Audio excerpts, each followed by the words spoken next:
네, 국내 바이오주들 가운데 연초부터 퇴출 기로에 선 종목들 한둘이 아닙니다. 이 퇴출이 되는 건지 안 되는 건지 결정이 계속 늦어지면서 주주들 마음은 타들어가고 있습니다. 성장기업부 신동호 기자와 이야기 나눕니다. 네, 신 기자, 지금 당국의 결정을 기다리고 있는 바이오 기업들이 지금 굉장히 많은데 우선 어떤 이슈들인지 간단히 좀 들어볼까요?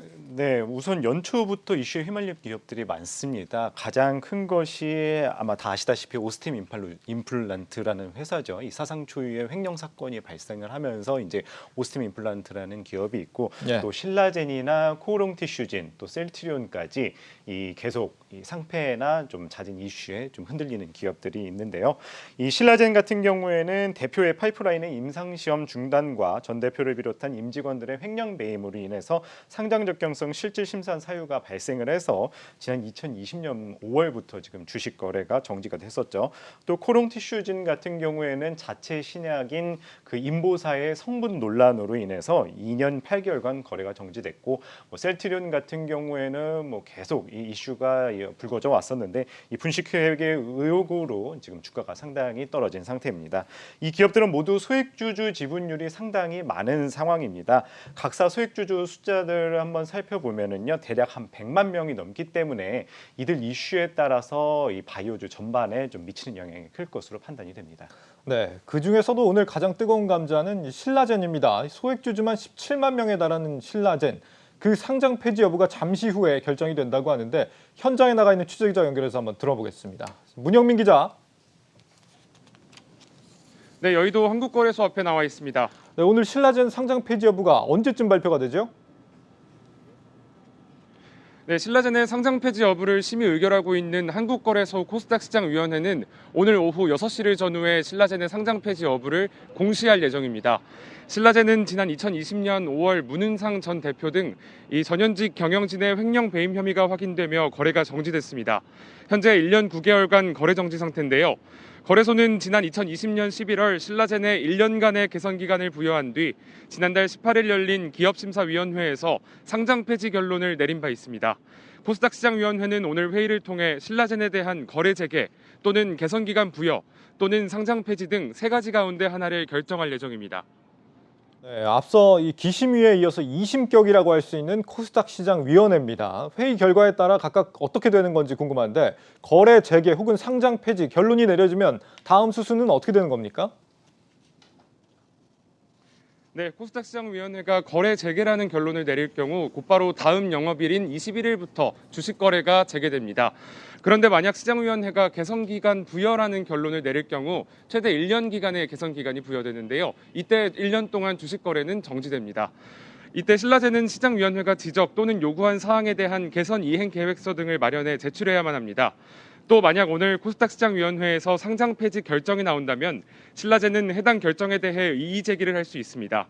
그럴 경우 마지막 심사에 해당되는 2차 코스닥 시장위원회가 다시 열리게 됩니다. 2차 시장위원회에서도 상장 폐지가 결정된다면 신라젠은 거래소가 아닌 법원에 상장 폐지 효력 무효 가처분 소송을 진행할 수 있습니다.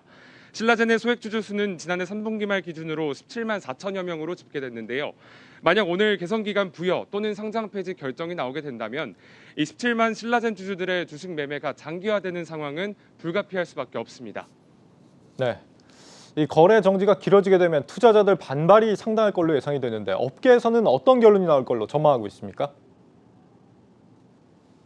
네, 금융투자업계에서는 갑론을박이 일고 있는 상황인데요. 코스닥 상장 폐지 심사 1심격인 기업심사위원회에서 상장 폐지 결론이 나온 만큼 이 상장 폐지 결론을 뒤집은 사례가 적다는 것을 이유로 들며 이 상패 결론이 나올 수 있다고 관측했습니다. 다만 기업심사위원회가 신라젠 상장 폐지의 주된 사유로 꼽은 영업 지속성에 대한 문제가 소명된다면 개선 기간 부여 결론이 이뤄질 수도 있다고 전망했습니다. 이에 신라젠 주주들은 거래 재개가 아닌 개선 기간 부여 또는 상장 폐지 결론이 나올 경우 현재 진행하고 있는 소송들에 더욱 적극적으로 나서겠다는 입장입니다. 신라젠 주주들은 신라젠과 함께 최근에는 거래소를 상대로 소송 등을 이어가고 있는데요. 지난 9일 신라젠 주주연합은 신라젠 상장 폐지 미공개 중요 정보 유출과 관련해 한국거래소 임직원을 대상으로 경찰에 고발하기도 했습니다. 위원회의 최종 결정이 나오는 대로 곧바로 소식 전해드리겠습니다. 지금까지 여의도 한국거래소에서 한국경제TV 문영민입니다. 네, 거래 재개냐 상장 폐지냐 잠시 후 6시경에 나올 결론을 기다려 보겠습니다. 네, 자, 신라젠 소식을 들어봤고 다음으로 화제가 되는 게 오스템 임플란트 횡령 사건인데 어제 여기도 이 상장 폐지 심사를 받기로 결정이 내려졌습니다. 오스템 임플란트는 경영 개선 계획을 조속히 마련해 제출한다는 계획입니다. 김예원 기자 리포트로 알아보겠습니다. 오스템 임플란트가 결국 상장 적격성 실질 심사 대상에 올랐습니다. 이번 결정에 따라 거래소는 최장 35영업일 이내 기업심사위원회의 심의 의결을 거쳐 상장 폐지 여부 또는 개선 기간 부여를 결정하게 됩니다. 오스템 임플란트는 경영 투명성을 대폭 강화하는 내용의 경영 개선 계획을 조속히 마련해 제출한다는 계획입니다. 앞으로 일정 맞춰가지고 저희가 거래 재개가 신속히 될 수 있도록 회사에서 할 수 있는 최선의 노력을 다할 예정입니다. 회사는 이번 횡령 사태의 가장 큰 원인으로 꼽힌 부실한 내부 통제 시스템을 개선하기 위해 사회이사 선임, 감사위원회 도입 등의 조치를 취하겠다고 밝혔습니다. 실제 최근 몇 년 동안 오스템 임플란트는 지속적으로 감사실 인력을 줄이고 절반가량 대폭 줄인 인력마저 평균 근속 연수가 낮은 직원들로 구성하는 등 내부 통제가 허술했습니다. 회사는 이번 사태 발생 후 최고 수준의 외부 전문기관에 의뢰해 내부 회계관리제도 개선 절차를 밟고 있다고 밝혔습니다. 이제 상장 유지에 있어 가장 중요한 핵심은 다음 달 제출될 감사보고서에 대한 외부 감사인의 의견이 꼽힙니다. 회계업계는 거액의 횡령을 막아내지 못할 정도로 내부 회계 시스템이 부실했기 때문에 한정이나 비적정 의견이 나올 수도 있다는 관측입니다.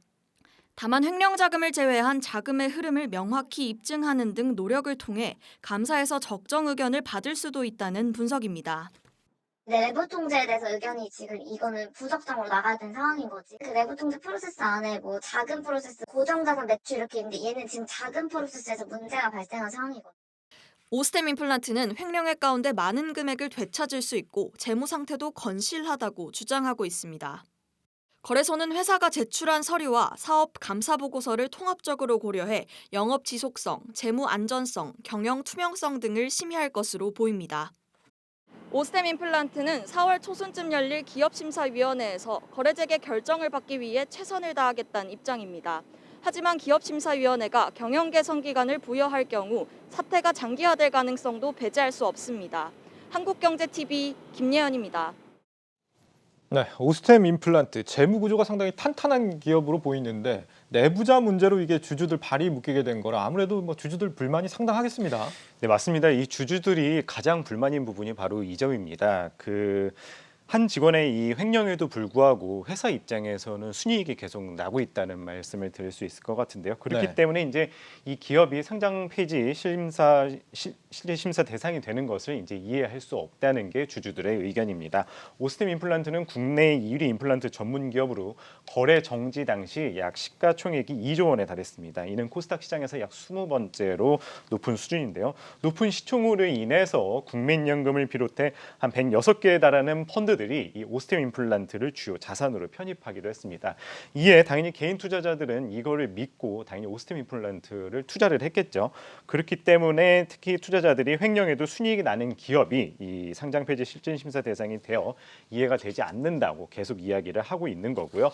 지난 9일 이 회사 측의 내부 결산에 따르면요, 오스템 임플란트의 지난해 영업이익은 1,437억 원, 또 당기 순이익만 한 300원이 넘는 기록을 내면서 이렇게 회사가 건실한데 단지 네. 이 개인의 횡령으로 인해서 이렇게 이 거래소의 그런 상장 적격성 실질 심사를 받는 것이 과연 타당하느냐, 뭐 이렇게 이야기하고 있는 거라고 말씀드릴 수 있을 것 같습니다. 지금 신라젠과 오스템 임플란트 소식을 들어봤고 지금 그 외에도 코오롱 티슈진, 셀트리온도 논란이 되고 있다 얘기를 할까 했습니다. 어떻게 지금 진행이 되고 있어요? 네, 우선 코오롱 티슈진의 경우에는 이 코스닥 거래소 코스닥 시장위원회가 상장 폐지 여부를 심의 의결한 결과 판단 보류 결정을 내린 상황이죠. 이에 따라 코오롱 티슈진 상폐 여부는 이제 추가 자료를 제출받아서 재심사 수순을 받게 됩니다. 지난 2019년과 2020년이었죠. 두 차례에 걸쳐서 개선 기간을 부여를 받았는데요. 있는데요. 코롱티슈즈는 오는 8월 31일 날 기업심사위원회에서 부여받은 개선 기간이 종료가 되면 15영업일 안에 개선 계획 이행 내역서와 전문가의 확인서 등을 이제 제출해야 됩니다. 이후 거래소가 29일 내에 이 기업심사위원회를 열어 최종적으로 상장 폐지 여부를 심의 의결하게 됩니다. 이 또 셀트리온의 경우에는 셀트리온 그룹 3사와 관련된 금융당국의 회계 처리 논란 안건의 논의가 본격화되고 있는 상황이죠. 이 금융위원회 산하 증권선물위원회가 이르면 다음 달 이 결론을 낼 예정이라고 합니다. 현재 이 기업의 분식 회계 처리는 감리위원회와 증권선물위원회, 금융위원회 3단계를 거치게 되는데요. 셀트리온의 경우에는 현재 감리위원회 논의가 끝나고 이제 증권선물위원회로 넘어간 상황입니다. 이 핵심은 이 고의냐 과실이냐가 핵심이라고 볼 수 있는데요. 과거에 이제 삼성바이오로직스 같은 경우에 비슷한 이제 분식회계 논란이었는데 거기 같은 경우에는 이제 고의로 판명이 돼서 주식이 거래가 정지가 됐고요. 아무래도 이제 이 셀트리온 같은 경우 이 고의냐 과실이냐가 핵심 쟁점으로 떠오를 것 같습니다. 이 증선인의 셀트리온 분식회계 의혹과 관련을 해서 이 대심제를 적용을 하기로 했는데요. 이 대심제라는 것은 이 회사 측이 참석해서 입장을 직접 소명하는 방식으로 사안이 중대하고 파급 효과가 클 경우에 이제 회사가 요청을 하면 증선이가 받아들여서 진행하게 되는 겁니다. 이 셀트리온 그룹 상장사 세 곳의 소액 주주만 또 84만 명에 이르기 때문에 이 개인 투자자들이 이 셀트리온의 제재 여부에 특히나 관심이 많은 상황입니다. 84만 명이나 됩니까? 그렇죠. 코오롱티슈진의 경우에도 한 6만 명 된다고 하더라고요. 그렇죠. 그리고 뭐 나머지 기업들도 개인 투자자들 합치면은 아까 말씀드렸듯이 한 대략 100만 명이 넘는 상황이라서 아무래도 이 상폐 이슈에 따라서 바이오주 전반이 좀 영향이 미치지 않을까 좀 그런 분석이 나오고 지금 있습니다. 여기저기서 이렇게 주주들 불만이 커지다 보니까 소송을 준비하고 있다 이런 분위기도 좀 감지가 된다면서요? 네, 맞습니다. 우선 그 오스템 임플란트 주주들 같은 경우에 회사와 임원 등을 상대로 이제 소송을 제기했습니다. 상장 적격성 실질 심사에서 어떠한 결론이 내려진다고 해도 이 소액 주주들의 주가 하락으로 인한 피해는 불가피할 전망인데요. 현재 소장의 원고 측 한 26명 정도가 이제 이름을 올린 상황인데 향후 수사 결과 등에 따라서 소송에 참여하는 피해자들은 또 늘어날 전망이라고 합니다. 신라젠의 경우 이 소액 주주들이 이 손병두 한국거래소 이사장을 형사 고소하겠다고 나선 상황인데요. 신라젠은 이 지난 개선 기간 동안에 이 자금 확충이라든지 뭐 최대 주주 변경 등의 이 기업의 계속성과 관련된 요건을 이제 모두 충족을 했음에도 불구하고 한국거래소의 상장 폐지 결정은 이 합리적 근거를 바탕으로 하지 않은 결정이라고 주장을 하고 있는 상황입니다. 특히 이 신라젠의 이 주권거래 정지 사유가 발생한 시점이 상장 전인 2013년부터 2016년 3월이라면서 과거에 이제 한국거래소가 적법한 심사를 거쳐서 이 상장을 승인했음에도 불구하고 투자자 보호를 외면을 하고 또 주권매매 정지 결정을 내린 것은 결국은 이거는 이제 거래소의 책임이 아니냐 뭐 그렇기 때문에 이제 주주들이 이제 거래소 이사장을 상대로 이제 고발한 상황이고요. 예. 특히 신라젠 주주들은 뭐 고승범 금융위원장과 손 이사장에 대해서 이 해임 촉구, 서명 운동 등도 병행하고 있는 상황입니다. 아무래도 이제 제약 바이오주 투자를 하다 보면은 이렇게 갑작스럽게 피해를 입는 경우가 종종 나타날 수 있겠는데 물론 뭐 제약 바이오주뿐이겠습니까마는 만약 이렇게 이제 내가 가진 주식이 상장 폐지가 되는 경우에 어떻게 대응해야 되는지 전략 같은 게 있습니까? 뭐 전략이라기보다는 아무래도 이 지금 상장 폐지 개인의 주식들이 이제 상장 폐지가 될까봐 우려하는 투자자들이 많은 것이 사실이죠. 그래서 일단 상장 폐지가 된다면 이 시장에서는 이 보유 지분을 정리할 기회는 있습니다. 이 해당 종목이 완전히 시장에서 나가기 전에 이제 정리 매매 기간이라는 것이 있겠죠. 이 상장 폐지가 결정된 주식을 보유한 주주들은 이제 한 7거래일 동안 주식을 매매할 수 있는데요. 국내 증시에서는 이제 상한가, 하한가에 대한 규정이 있어서 하루 변동폭이 이제 30%지만은요. 정리 매매의 경우에는 가격 제한이 없기 때문에 사실상 뭐 손실을 회복하기는 어렵습니다. 예. 하지만은 이 정리 매매 기간 동안만이라도 뭐 전부 다 이제 손해는 보지 않고 투자금의 일부만이라도 이제 뭐 건질 수 있기 때문에 이 기간을 통해서 또 이 자신의 보유한 투자금을 조금이나마 회복할 수 있고요. 예. 그다음에 이제 상장 폐지가 된다면 또 장외 거래를 통해서도 어느 정도 이제 기회는 있는 상황이고요. 이 금융투자협회나 사설거래 사이트를 이용을 해서 거래를 할 수 있으나 아무래도 이제 개인 간의 이제 직접 거래이기 때문에 거래 안정성이 보장되지는 않아서 이 거래 시 주의가 필요한 상황입니다. 때문에 전문가들은 이제 제도적 보완이 이루어져야 한다고 이야기를 합니다. 아무래도 좀 직접적으로 이제 그 상장 폐지 투자 자금을 이제 보완을 할 수 없기 때문에 네. 예를 들어서 이제 대체 거래소를 통해서 뭐 직접 청산을 하거나 개인 투자자들이 최소한 금액이라도 좀 회수할 수 있는 기회를 만들어줘야 하는 거 아니냐, 뭐 이런 전문가들의 의견도 나오고 있는 상황입니다. 만약에 이제 상장 폐지가 된다고 하면 그 종목을 간접 투자하는 경우는 어떻게 되는 겁니까? 뭐 펀드나 ETF 같은 걸 넣었는데 그 종목이 이제 끼어 있을 수도 있는 거잖아요. 그렇죠. 뭐 직접 투자를 한 사람들도 있는 반면에 뭐 ETF라든지 뭐 펀드라든지 간접 투자를 한 사람들도 상당히 많지 않습니까? 만약 기업심사위원회와 시장위원회 등을 거쳐서 이제 상장 폐지가 최종 결정이 되면은 해당 종목을 이제 담은 기관 투자자들도 이제 바쁠 수밖에 없는 상황입니다. 주식형 공모 펀드의 경우에는 비상장 종목을 보유할 수 없어서 적립 수순을 밟아야 하는데 최대한 원금을 회복할 수 있도록 적립 매매 기간을 기관 투자자들도 이를 활용하거나 장외 시장을 통해서 매도할 수 있고요. 액티브 펀드 같은 경우는 조금 더 빠르게 대응할 수 있습니다. 뭐 주요 은행, 증권사 등 판매사가 이제 오스템 임플란트를 일정 비중 보유한 펀드에 대해서 뭐 신규 자금 설정을 막자 이제 일찌감치 이제 손실을 처리에 나선 운영사도 있는데요. 뭐 단기간에 향방이 결정될 가능성이 낮고 향후 최악의 경우까지 간다면 수익률에 치명적인 타격을 줄 수 있기 때문에 빠르게 비중을 줄이고 있는 상황이라고 하고요. 뭐 인덱스 펀드나 ETF 같은 경우에도